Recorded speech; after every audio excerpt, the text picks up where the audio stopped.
What up, everybody? Joe from YuGiBOOM, and I'm bringing back my Gishki frogs.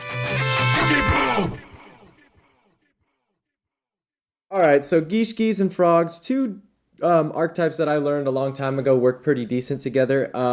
This deck is a little behind in times in terms of like its aggression used to be a lot better, but I still have a lot of fun with this deck. I do my own little spicy things here and there. But I've updated it recently because it was just collecting dust, so let's get right into it. It's a lot better than before, I'll say that.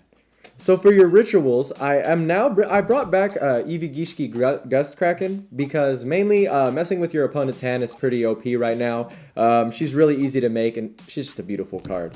Then of course, to finish off your rituals, I still haven't found a need to run any other ones besides 3 Zylgagus, or Zealgagus, however you pronounce that. He's just really good cards, still sends cards away back into the deck, and he's just a 3200 beater. You can get a nice little OTK off with him still. For all your Gishki monsters, I kept it pretty simple this time, not really using any of the gimmicky Gishkis. Just 3 Vision, who can be discarded to search for a ritual Gishki monster. 3 Shadow, who discards to search the spell. They are both also salvage targets.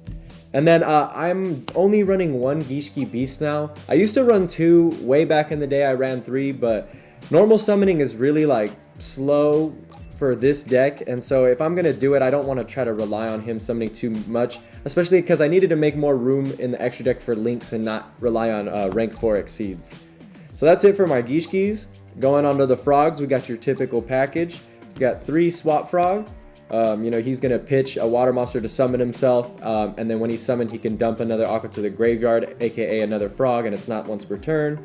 3 Dupe Frog, who, if he's sent, can search a frog, and then 2 Ronin Toadin, who can banish one of these guys from the graveyard to summon himself. And then also, I brought back 1 Treeborn Frog. You don't run any traps in this deck, and on top of that, him just recurring. He's a level 1, so you can run Linkuriboh because of him, and I know he's your only way to make Linkuriboh, but it's still a pretty good play. And he can just recurring, and being water and aqua, he's either fodder for your Toadally Awesome, or he can just be used for a Mastar Boy. So that's it for your frogs, and then now we get into a little bit of the spice. So one thing I've been testing out to go with the whole easy link plays, because the frogs are really nice that they don't take the normal summons up. I'm running 1 Fenrir, so he can be special summoned only by removing 2 water monsters from your graveyard from play.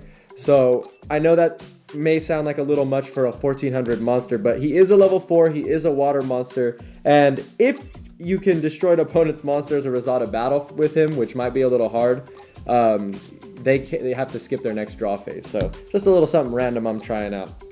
The newest thing I've done to this deck is I noticed it needs a little more destruction, and at the time when I was editing this, and still currently I don't have an extra Regeki for this deck, so I did add a little bit of Kaiju engine. I added 2 Gamma Seal and just 1 of, you can really run whatever Kaiju you want of your choice that gets over Gamma Seal. The reason I'm running 2 Gamma Seal is because he is not only a water but an aqua, so he is also an extra target for your Toadally Awesome, for his effect that is. And when I get into the spells, I am running a couple Slumbers. And then the last card, which has always been a spicy tech in any of my frog decks, even back when I ran Frog Monarchs and stuff, is 1 Yamada Dragon. It's just a card I've always loved. This is obviously a fun variant for me, but I have gotten this off on some of my friends, and it's just hilarious when you summon a couple Ronin Toadins tribute for this, and then actually deal damage and then draw 5 if your hand is empty. Moving on to the spells. I have 2 Moray Agreed, just for a little bit of consistency. It's like the Glad Beast card, just helps you kind of recycle up your hand. One of the most powerful cards in your deck is going to be 3 Salvage. This targets 2 water monsters with 1500 or less attack in your graveyard, which is pretty much all your water monsters except for your ritual monsters. And that's just really good to get your plays back going. Then of course, 3 Gishki Aquamirror. That's your ritual spell. It also can go back into the deck by returning a ritual monster in your grave to your hand while it's in the graveyard. This is a personal choice of mine. I like to run 2 Forbidden Chalice just to give this deck a little bit extra safety, because I don't want to really run traps. 1 Monster Reborn, because Monster Reborn's good in any deck. 2 Interrupted Kaiju Slumber over Dark Hole and stuff right now. I would probably suggest being a little more aggressive in this deck, but I'm testing the Kaijus out right now and I'm liking them so far. So just 2 Slumber. And then last is 2 Twin Twister. Now for Twin Twister, I have noticed that these could probably go for Called by the Grave. It's just a really good card that I feel like unfortunately needs to be fit in like a lot of decks that are especially of the rogue type, which most of my decks are. So that's it for our main deck, guys. Now we can get into what everybody really cares about. So, of course, we are going to have 3 Toadally Awesome because he's just still one of the really good cards in your deck. It's going to give you a negate. You can set it to your field if it's something you can use. And he's really easy to make, and he can summon frogs on your the standby phase. I'm still running 1 Cat Shark because even though it is a lot harder to do this in Link format, the fact that he can pump up a Toad to a lot more attack just can really help me out when I have some annoying monster that's just ridiculously strong. For the couple rank 4s I still do run, as I run 1 Abyss Dweller because, you know, just stopping Graveyard and having a little bit of extra stun is nice. 1 Honor Arc, just to take a monster. The 1 Bahamut Shark for if you do have a Miss Starboy already on the board and you can extend, but you don't really have enough frog material, you know, you can just get the free frog with Bahamut Shark. And that's it for the rank 4s now. I used to run a lot more, but now that we don't have as many ways to make them, there's no point. And I tried to run just ones that were water to kind of help if I need to just link them away. Still running 1 of each of the level 10s that I like to run for the Zyogaigases, which is the 1 Railcana Superdora, and then of course the Gustav Max. The typical old school play, if you can get 2 Zyogaigases on the field, they both attack directly, it's 6,400 damage, then you exceed for him and then burn for 2k. So it's very old school OTK, but you can still get it off here and there.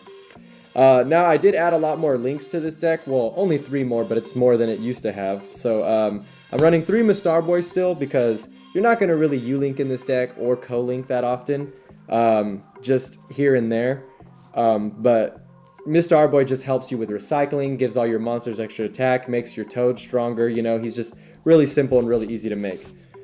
1 Summon Sork because after she got reprinted, I pretty much tried to put her up into every deck, and if she worked out, then she stayed, and she's been working out pretty decent for this deck. Even though you do run a lot of different types, you never know what you need to just get out for the sake of just ritualing or anything like that. Then 1 Nightmare Cerberus because just an extra little spot removal, he's pretty nice, and you could get him co-linked with the Link Karibo. It's a little more niche in this deck, but it's possible. And then, like I had mentioned earlier, 1 Link Karibo just because he's makeable and he can be a little bit of protection when you need it. Alright guys, well that's it for my Gishki Frog update. I'm continuing to try to find new ways to make this better. Still miss the old days when I could run a lot more of the Gishki monsters. But let me know in the comment section below if you guys have any Gishki variants that you think are better than this deck and what you think I can do to spice this deck up even more. Like, comment, subscribe, and follow us on our social medias. We really appreciate it, guys. Peace out.